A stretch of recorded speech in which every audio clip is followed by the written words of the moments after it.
চাঁপাইনবাবগঞ্জে ব্যবসায়ী ও শিল্পপতিদের সঙ্গে মতবিনিময় সভা করছেন বিএনপির মনোনীত প্রার্থী হারুনুর রশিদ।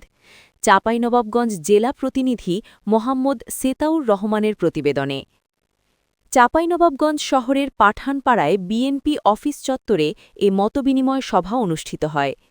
চেম্বার অব কমার্সের সভাপতি আব্দুল ওয়াহেদের সভাপতিত্বে মতবিনিময় সভায় বক্তব্য রাখেন বিশিষ্ট ব্যবসায়ী আকবর হোসেন, আনোয়ার হোসেন, চেম্বারের সিনিয়র সহসভাপতি খায়রুল ইসলাম, আমদানি রপ্তানি গ্রুপের সাধারণ সম্পাদক আরিফুল ইসলাম ইতি, বিএনপি নেতা তশিকুল ইসলাম তোশী, নজরুল ইসলাম, যুবদল নেতা তবিউল ইসলাম তারিফ।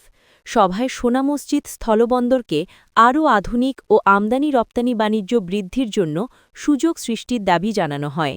এতে সাবেক সংসদ সদস্য হারুনুর রশিদ চাঁপাইনবাবগঞ্জের কৃষি অর্থনীতি সহ অন্যান্য অর্থনীতি কর্মকাণ্ডকে এগিয়ে নিতে ভূমিকা রাখার আশ্বাস প্রদান করেন।